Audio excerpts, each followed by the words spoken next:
Bom dia a todos, amados. Para quem eu não falei ainda, graça e paz. Vamos à palavra de Deus.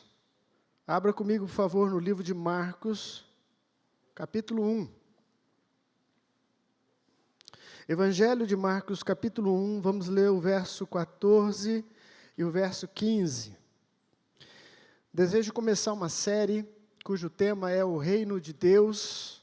Nós vamos iniciar essa série hoje, apresentando essa construção para entendermos, primeiramente hoje, o que é o Reino de Deus. É um tema muito extenso, mas muito abençoado, que eu acredito que Deus vai fazer grandes coisas através dessas ministrações, deste ensino, que o Espírito Santo vai trazer nos nossos corações. Amém? Marcos, no capítulo 1, do verso 14 e o 15, vai estar sendo projetado aqui também. Amém? Diz assim a palavra do Senhor: depois que João foi preso, Jesus foi para a Galiléia proclamando as boas novas de Deus. O tempo é chegado, dizia ele, o reino de Deus está próximo. Arrependam-se e creiam nas boas novas. Curva a vossa cabeça, pode ser aí sentado mesmo. Pai querido, mais uma vez, Senhor, nos colocamos abertos à Tua voz, à mensagem do Teu Espírito aos nossos corações. Eu peço, Senhor, que o Senhor fale conosco de uma maneira pessoal, individual, personalizada, Senhor, na vida de cada um de nós, em nome de Jesus Cristo. Amém. Glória a Deus.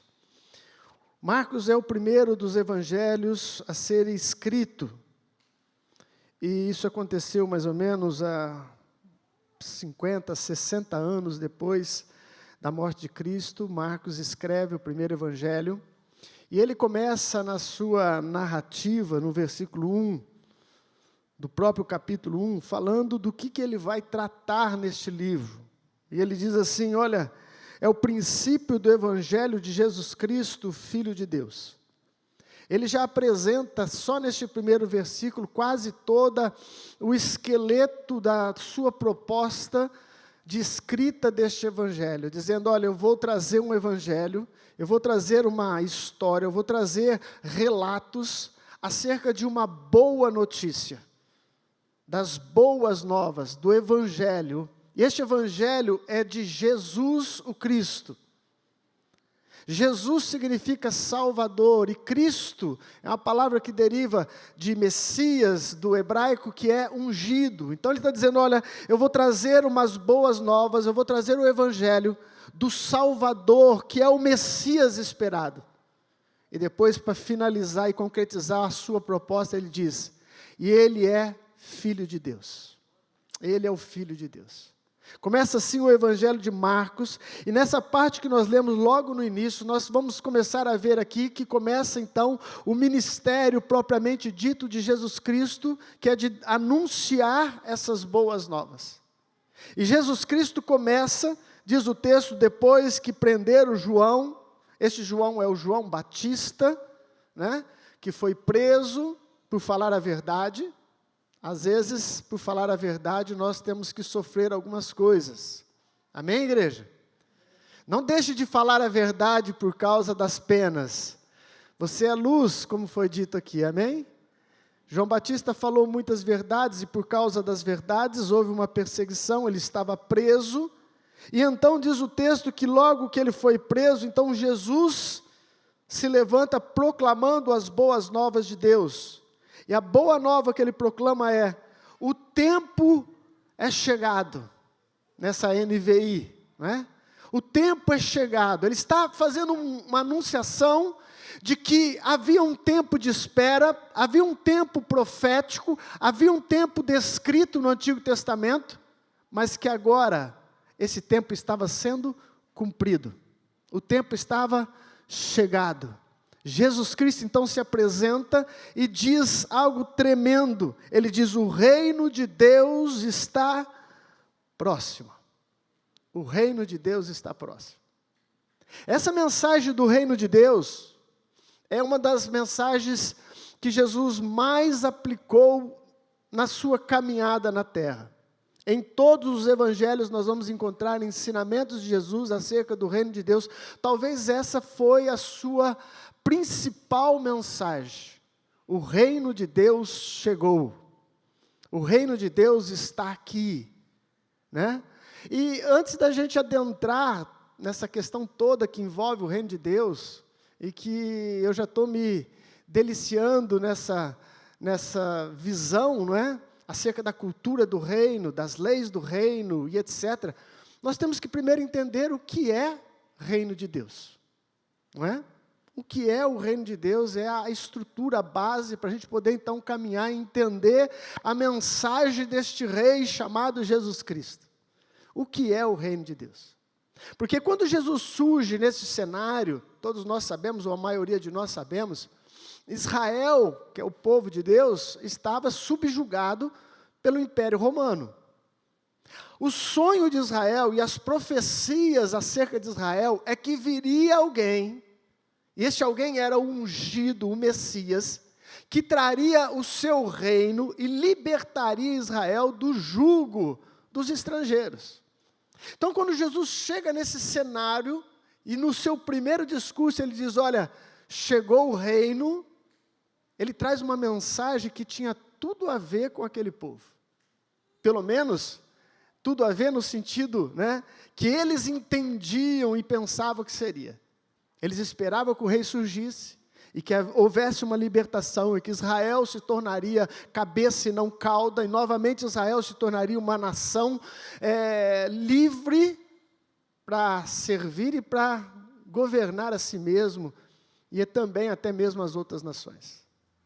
Mas o reino de Deus não é semelhante ao reino dos homens.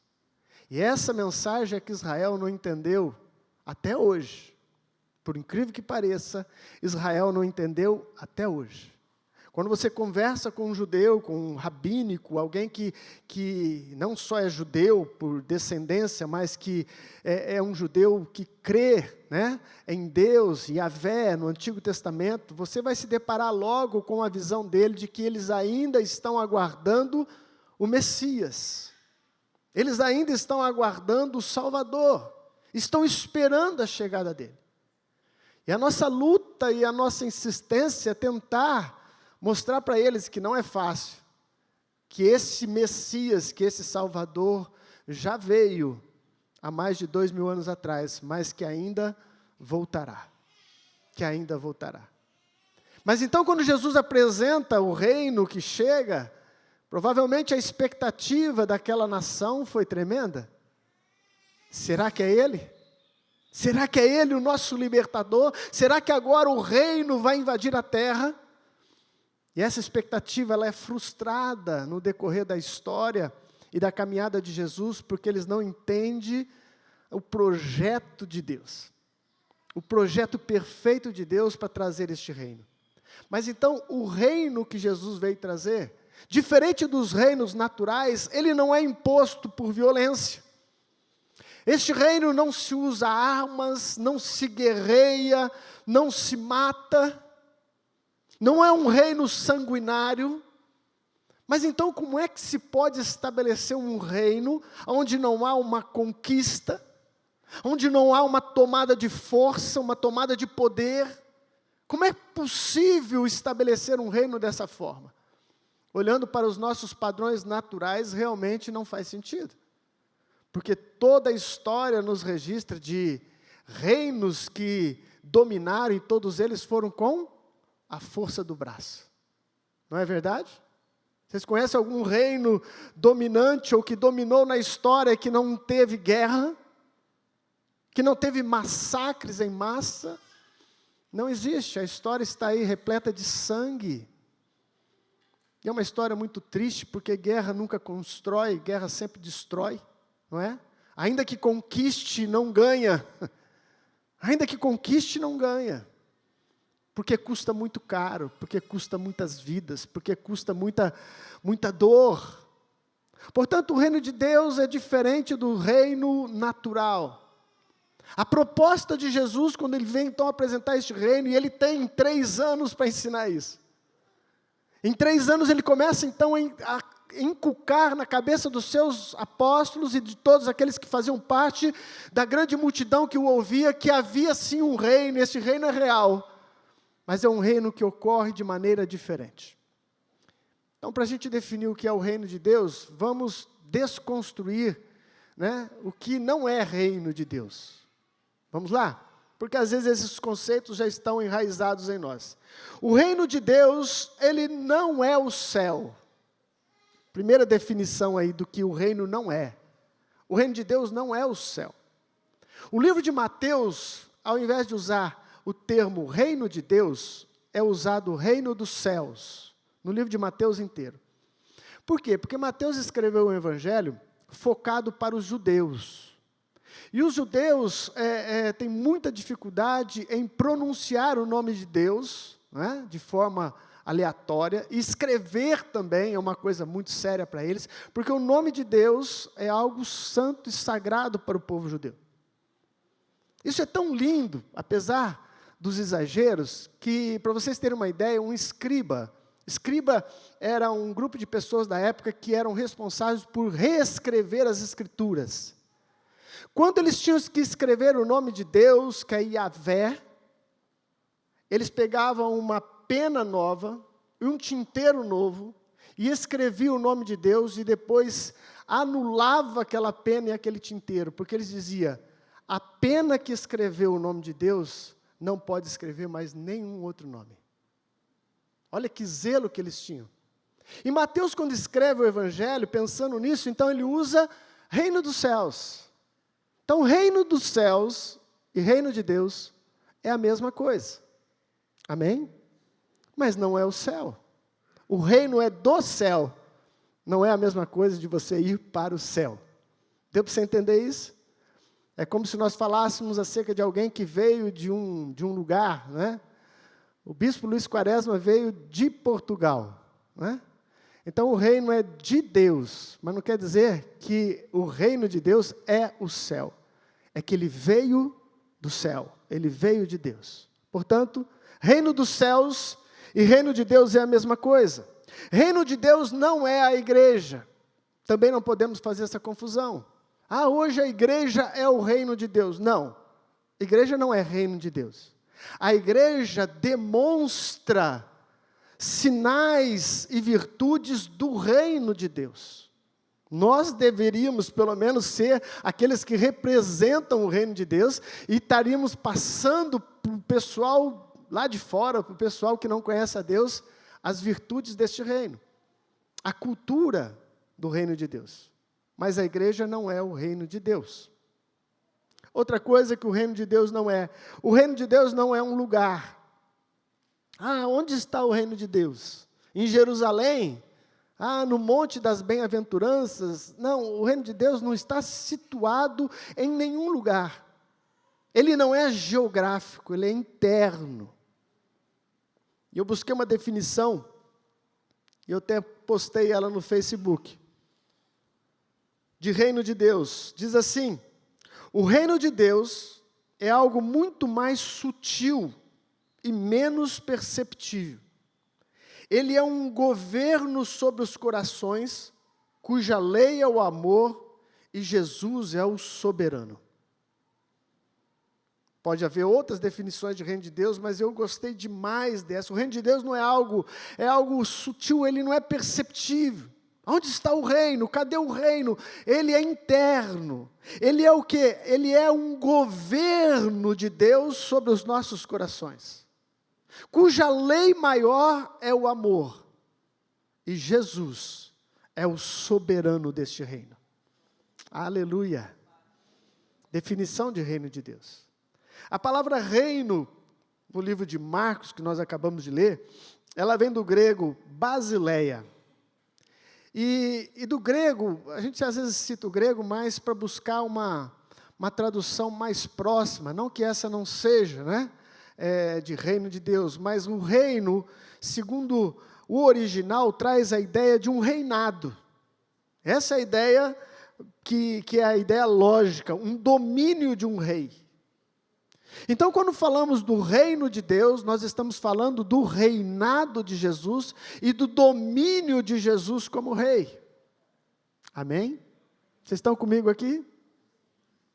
Eu sei que isso parece uma aula no começo, mas é necessário para a gente formar uma estrutura. Senão, talvez você não vai entender direito o que significa a cultura do reino. Portanto, o reino de Deus é algo que Jesus trouxe e que acontece dentro de cada um de nós. É uma realidade espiritual, aonde o Rei Jesus passa novamente a ser o dono do nosso ser, aquele que dá as ordens, aquele que comanda. Então, se você é alguém que diz assim, eu sou do reino de Deus, você tem que ser alguém onde Jesus Cristo governa a sua vida. Resumidamente dizendo para você, se Jesus não é o Senhor da sua vida, você ainda não está no reino de Deus. Simples assim. Bispo, como é que eu mesmo percebo se eu estou no reino, se Jesus é o Senhor, se Ele reina na minha vida? Também de uma forma muito simples, depois nós vamos adentrar ainda mais sobre este assunto. É quando a vontade do Rei prevalece sobre a sua própria vontade. Ai, minha vontade é de esganar ele. Quem já teve vontade de esganar? Eu não sei nem se existe esse termo, esganar, mas é um termo popular que a gente usa quando dá vontade de enforcar, não é? Minha vontade é esganar ele, mas aí você fala assim, não, o soberano, o rei, aquele que governa a minha vida, me ensinou o caminho do perdão e da misericórdia. Uau! O que está acontecendo nesse momento? O reino de Deus está se manifestando através da sua vida. Basileia, o reino, está sendo mostrado através da sua vida. Amém, igreja? Uma outra dúvida interessante que a gente precisa também deixar bem claro é sobre o tempo.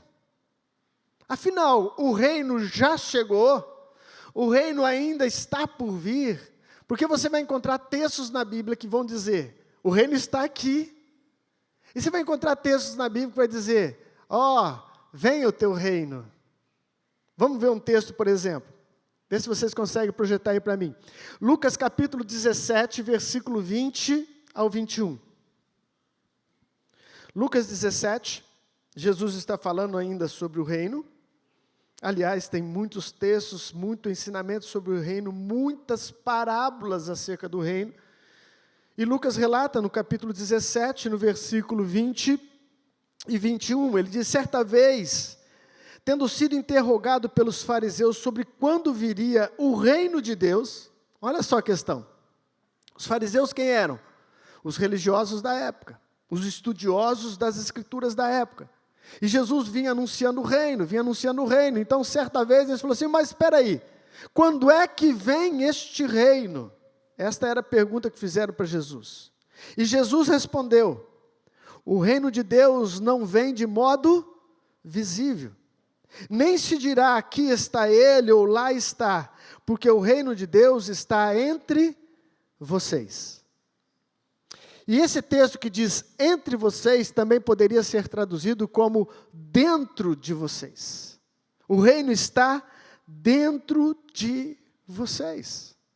Mas então o reino já veio. Amém? O reino já veio. Jesus disse, o reino está dentro de vocês. Mas aí quando a gente relembra a oração do Pai Nosso, que Jesus nos ensinou a fazer, na própria oração do Pai Nosso, nós fazemos um pedido a Deus que é, venha o teu reino. Amém, amados? Ninguém não corou o Pai Nosso aí? Venha o teu reino, seja feita a vossa vontade. Mas espera aí, o reino já veio ou ainda virá? Então vamos esclarecer isso também. Como é possível isso? É exatamente isso.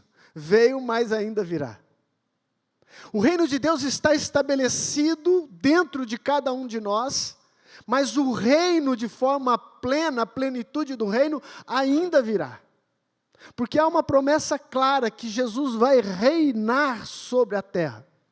Há uma divergência acerca do milênio. Alguns acreditam que é literal, que será por 1000 anos, outros não acreditam, mas não vou entrar nessa questão. Mas o fato é que há a promessa de que a terra vai ser regida, governada pelo Rei dos Reis e Senhor dos Senhores, o nosso Jesus. Amém, igreja?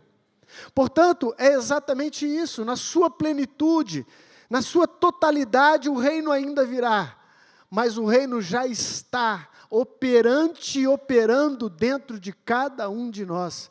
O reino de Deus está em vocês. O reino de Deus está em nós. Aleluia. Eu acho isso muito maravilhoso. Mas a verdade, meus queridos, que a ideia do reino de Deus, o conceito de reino de Deus, que é Deus dirigindo, que é Deus em comunhão conosco, é Deus governando as nossas vidas, é um projeto divino desde a criação do homem. Desde a criação do homem. E eu vou dar uma passada aqui por algumas etapas da Bíblia e mostrar para vocês que Deus continua com o mesmo projeto, dele estar em nós, dirigindo, governando, estando junto. Este é o grande propósito de Deus. Lá no livro de Gênesis, depois você confere na sua casa, quando Deus cria todas as coisas, e cria o homem e a mulher, diz a Bíblia que criou macho e fêmea. Amém? Só reforçando, né? Criou macho e fêmea. Amém? Glória a Deus por isso. E quando Deus criou este casal e os colocou no jardim do Éden, conforme o livro de Gênesis, o que era o Éden? O Éden era este milagre que todos nós desejamos. O Éden era um lugar onde havia uma vida terrena e uma vida espiritual no mesmo patamar. Que coisa maravilhosa. Diga-se de passagem, este sempre foi o projeto de Deus. Adão e Eva conviviam no ambiente terreno natural, com frutos, árvore, água e tudo que nós vivemos e presenciamos, mas diz a Bíblia que na viração do dia, no entardecer do dia, o próprio Deus passeava com eles. Oh, coisa linda. O reino celestial, o céu, no Éden, interagia com a terra em harmonia. Em harmonia. E este era e continua sendo o projeto de Deus. Porque eu e você, meu querido, não fomos feitos para andar sem Deus. Você consegue entender isso? Por que o mundo lá fora está um caos? Porque o mundo resolveu andar sem Deus. E andar sem Deus vai ser prejuízo certo. Como diz aí na nossa gíria, vai dar ruim. Vai dar ruim.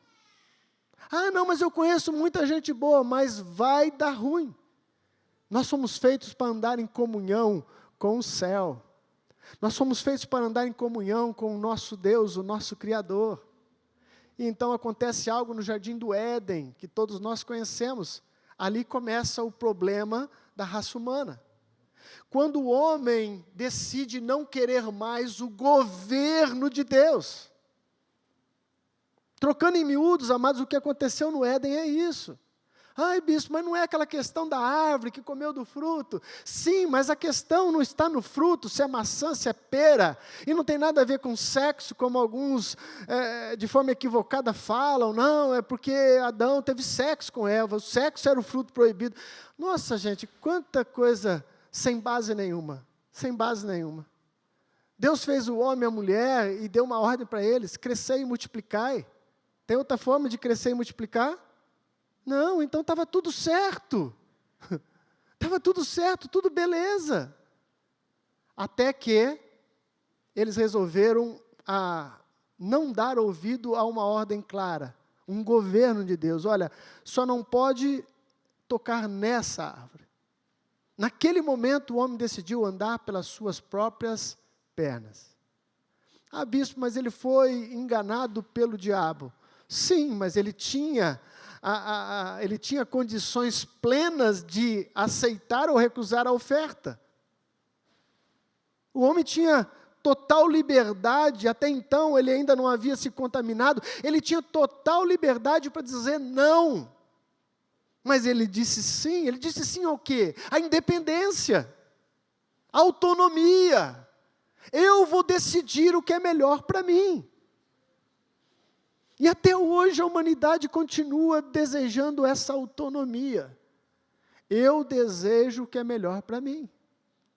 E quando você apresenta um plano de Deus, um projeto de Deus para as pessoas, algumas dizem, não, eu quero continuar dando rumo à minha vida, dirigindo a minha vida conforme a minha cabeça, conforme o meu coração.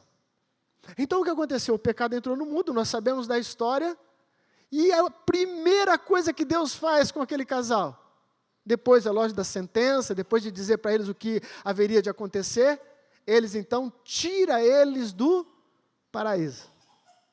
Por quê? Porque com o pecado Deus já não podia mais estar junto com eles como outrora. Esse desejo de Deus, a princípio, foi frustrado. A princípio foi equivocado e mudou os planos. Não, Deus é soberano sobre tudo. Mas para que a gente entenda a história, ali já não podia mais haver essa comunhão entre céus e terra de forma plena. De forma plena. Então Deus começou e continuou na mesma proposta. Deus precisa estar junto conosco, Deus precisa governar o seu povo, Deus precisa preparar a vinda do Messias. Então o que vai acontecendo na história?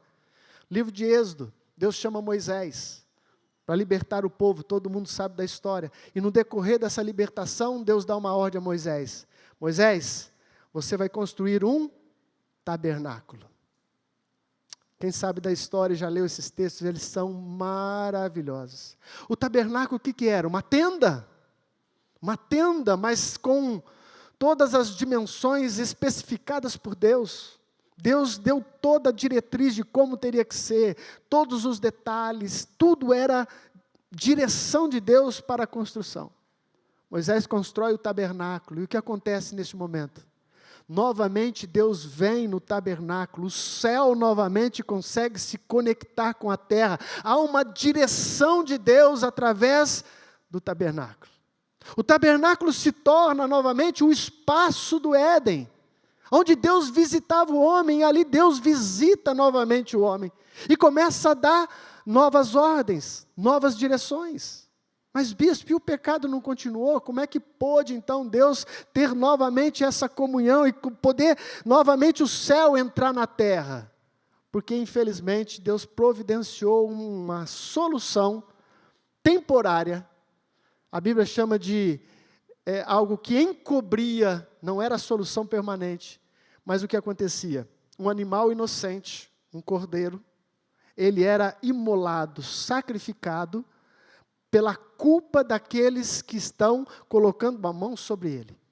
O sacerdote, para entrar naquele lugar santíssimo, então, ele punha as mãos sobre este cordeiro, como numa transferência de culpa e de pecado, e este animal, então, era sacrificado, o sangue era derramado, e diz a Bíblia, então, que apaziguava, encobria, algo provisório, mas que permitia o acesso a voz e a presença de Deus. No tabernáculo, meu querido, ficava uma nuvem por cima dele. Quando a nuvem se levantava e andava, o povo de Israel desmontava o acampamento e andava. Deus estava novamente no comando. Alô, igreja? Deus estava no comando através deste instrumento do tabernáculo. O tempo passa e as coisas melhoram. Então, no tempo dos reis, o que acontece? O tabernáculo, que era móvel, se torna agora fixo e fixado no templo. O grande templo é construído, o templo de Salomão. Todos conhecem a história, aliás, tem um templo de Salomão aqui no Brasil, né? Uma réplica do templo de Salomão aqui no Brasil, lá em São Paulo. Eu fui lá, estava lá em São Paulo, tive a oportunidade de conhecer. Como obra arquitetônica, ela é fantástica, muito bonito, é muito parecido com o modelo do Antigo Testamento, que foi construído, de Salomão, e muito interessante para se conhecer, né? Quem estiver passando por lá. Fica lá no Brás, né? O famoso Templo de Salomão, tá? Estou falando do templo, tá? Só do templo, né? Muito bonito, glória a Deus. Mas então, na época dos reis, o que acontece? Davi tem um sonho, um desejo no coração de construir um templo, uma casa para Deus, e Deus permite que Salomão, seu filho, construa. E ali então se torna o lugar onde os céus e a terra se encontram novamente. Quando é construído e é inaugurado, há uma Shekinah, a glória de Deus entra naquele lugar. E foi uma das presenças mais fortes vividas no Antigo Testamento, da presença de Deus. E até hoje o povo judeu tem o templo como o lugar da casa de Deus, morada de Deus. O povo judeu, quando vai orar, ele vira-se para a direção do templo, aonde estava o templo. E eles oram sempre virado para o templo, porque o templo se tornou lugar aonde Deus habitava, lugar aonde Deus falava. Por isso o templo para eles é algo fantástico, fantástico. E eu não tiro a razão deles, porque Jesus também foi neste templo, e quando ele ainda era criança, e se perdeu, e os seus pais o encontram, ele fala assim: vocês não sabem que eu tenho que estar na casa de meu pai? Jesus disse isso, o templo ali era uma representação da presença de Deus. Aleluia. Mas tudo isso, amados, eram situações que não eram o perfeito, que não era o que resolvia, eram paliativos, eram maneiras de Deus novamente entrar em comunhão com o homem, o reino de Deus, a direção de Deus, a comunhão de Deus, até que então chegamos em Jesus Cristo, no Evangelho de Jesus Cristo. E então aí sim, Deus completa a sua obra. Jesus Cristo é o Cordeiro de Deus que tira o pecado do mundo. É isso que João Batista disse ao ver Jesus vindo para ser batizado: eis o Cordeiro de Deus que tira o pecado do mundo. Agora Deus, de forma literal e providencial, estava preparando novamente um tabernáculo para a gente. Aleluia! E é essa palavra usada em João capítulo 1, vá lá comigo rapidinho, Evangelho de João capítulo 1, versículo 14, onde fala dessa encarnação do Verbo. João capítulo 1, versículo de número 14, diz assim a palavra do Senhor: aquele que é a palavra tornou-se carne e viveu entre nós. Vimos a sua glória, glória como do unigênito vindo do Pai, cheio de graça e de verdade. Aleluia.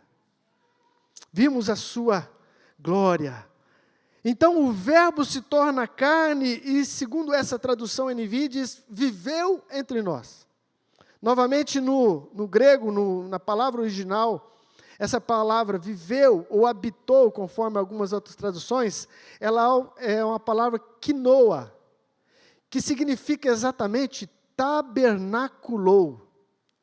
Ficaria meio estranho de colocar essa palavra, colocar o habitou, que é similar. Mas o que João está dizendo, amados, isso é um mistério e uma coisa linda, que Jesus veio novamente e tabernaculou. Ele trouxe de novo a possibilidade do homem se conectar com Deus. Isso é a proposta de reino de Deus. No princípio tinha o Éden, depois tinha o tabernáculo, depois tinha o templo, mas hoje tem o Cordeiro de Deus, hoje tem o Senhor Jesus Cristo, que abriu novamente este caminho.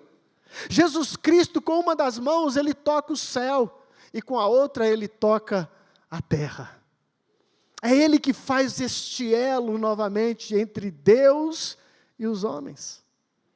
Entre você e o seu Salvador, entre você e o seu Criador. Jesus Cristo tabernaculou conosco. Aleluia, tabernaculou conosco. Mas bispo, e agora? Jesus não está mais. Jesus já ressuscitou, está nos céus. Como é que a gente faz para manter essa comunhão? A obra de Deus é perfeita. E Jesus avisou os seus discípulos acerca deste momento. Várias vezes ele tentou mostrar para os seus discípulos, olha, eu estou indo embora. Lembra disso? Eu estou indo para um lugar onde vocês não vão poder ir comigo. E eles ficavam todos perturbados. Mestre, para onde o senhor vai que eu não posso ir? E o contexto é interessante, porque se a gente pensar nos detalhes, amados, aqueles homens deixaram tudo que tinha para andar com Jesus. Abandonaram os seus trabalhos, abandonaram família, abandonou casa, abandonou tudo. E de repente Jesus começa a dizer, olha, eu estou indo embora. E para onde eu vou, vocês já não podem mais ir. E Jesus estava preparando essa transição. Então Jesus diz, porque se eu não for, ele não pode vir. Uau! Jesus está dizendo, olha, vem algo melhor. Vem algo ainda mais perfeito, mais completo, mas eu preciso de ir, porque se eu não for, ele não pode vir. E Jesus estava falando do Espírito Santo. Até então Jesus estava com eles, andava com eles, Jesus estava ao lado, mas agora a promessa ainda é mais perfeita, porque só assim o reino pode acontecer. Então ele diz, agora eu vou estar dentro de vocês. O Espírito Santo virá sobre vocês, e vocês serão cheios do Espírito Santo. Aleluia! Este é o projeto divino. É o mesmo desde o início, atrapalhado pela queda humana, atrapalhada pela rebelião do homem que quer andar pelas suas próprias pernas, que não quer o governo do céu. Mas para todos aqueles que creem no nome de Jesus Cristo e aceitam novamente o governo do céu, há uma morada do Espírito Santo na sua vida. Aleluia! O Espírito Santo é o poder de Deus que vai fazer com que o reino se manifeste em nós. Sem o Espírito, meu querido, você não vai conseguir viver o reino de Deus na terra.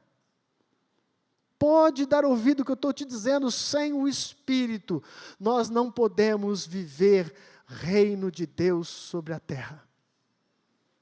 Nós precisamos ser cheios dele. E o apóstolo Paulo entende isso quando ele diz em Romanos capítulo 14, versículo 17, acerca dessa obra do Espírito. Romanos 14, versículo 17, diz assim a palavra do Senhor: pois o reino de Deus não é comida e nem bebida, mas justiça, paz e alegria no Espírito Santo. O reino de Deus não é comida nem bebida. O reino de Deus opera em um âmbito espiritual. O reino de Deus não tem armas, não tem valente, não tem dominadores, não tem morte. O reino de Deus é o reino do amor, é o reino do senhorio de Jesus Cristo de novo nos nossos corações. Para finalizar, meu querido, só essa introdução sobre o que é o reino de Deus.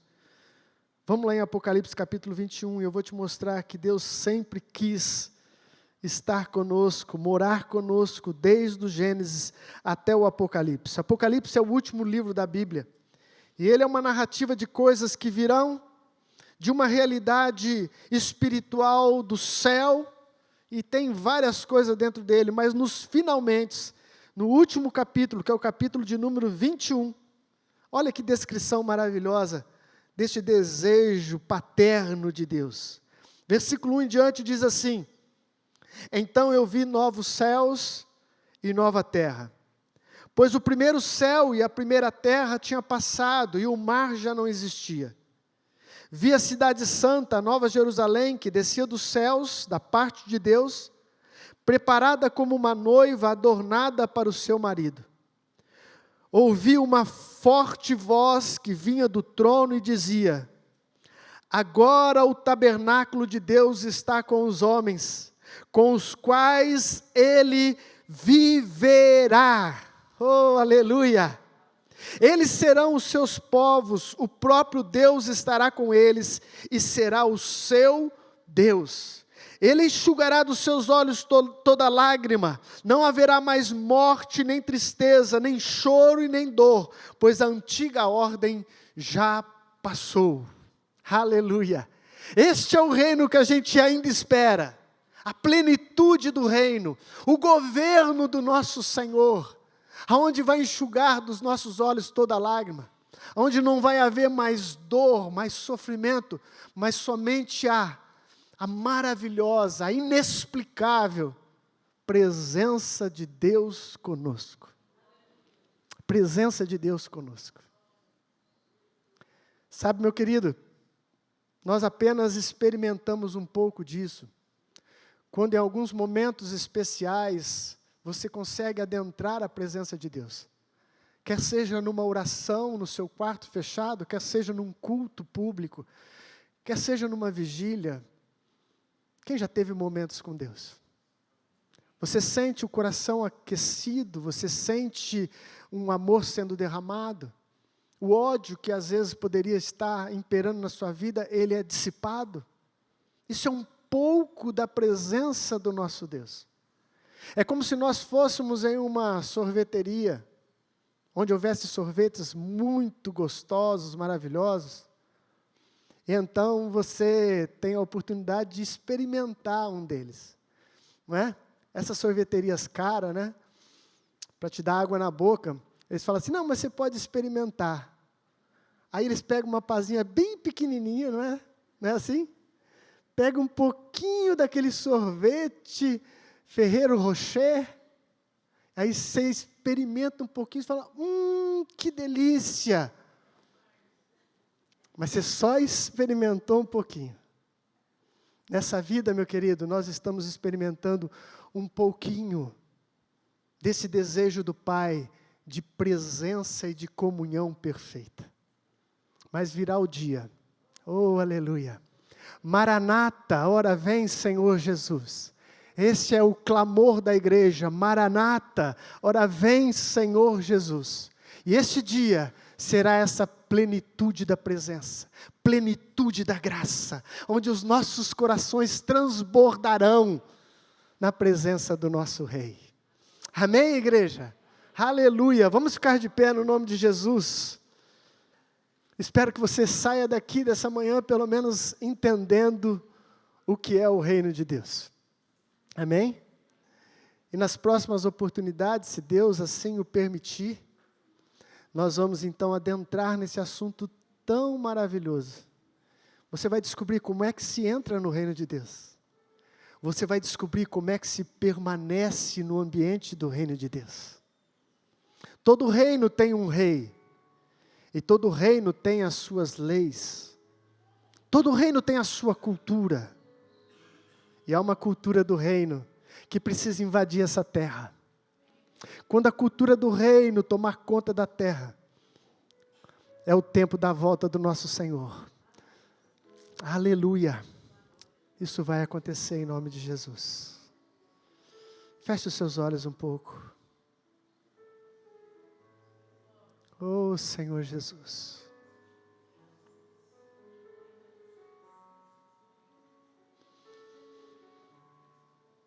Sinta um pouco dessa presença aí onde você está agora.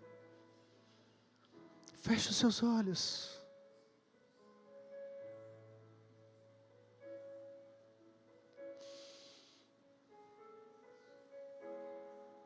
Jesus, Jesus. Tu podes tocar agora, Senhor. Tu podes tocar.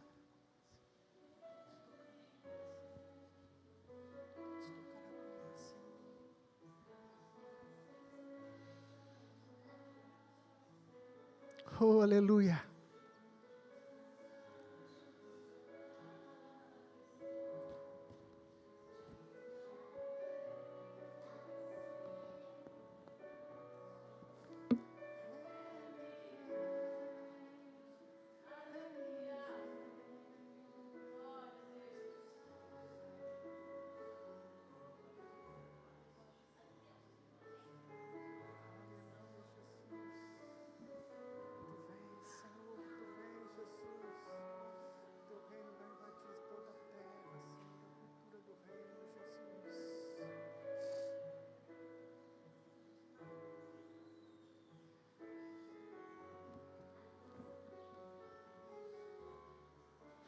Erga a tua mão para o céu.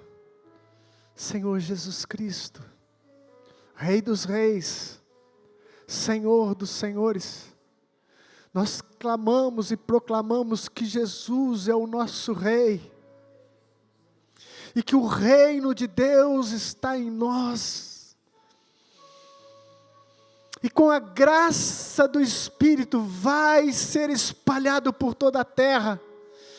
O rei será engrandecido um dia, o rei voltará para buscar a sua noiva, a sua igreja, o rei voltará para findar com toda a dor, com todo o sofrimento. Nós declaramos em o nome de Jesus Cristo, que a tua presença, Senhor, nos dê essa alegria, Senhor, esse prazer que invade o nosso ser. Visita a tua igreja, Espírito Santo. Visita esse homem, essa mulher. Visita o teu povo, Senhor. Aleluia. Obrigado, Senhor. Obrigado, Jesus.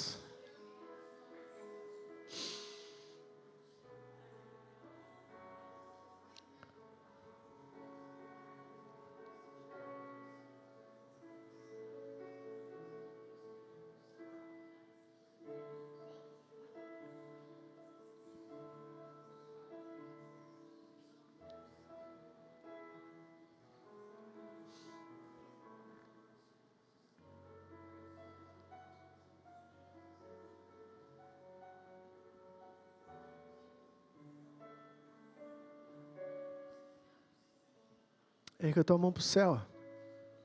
Que o grande amor de Deus Pai, a graça do nosso Senhor Jesus Cristo e a doce presença do Espírito Santo esteja conosco, com todo o povo de Deus, hoje e para sempre.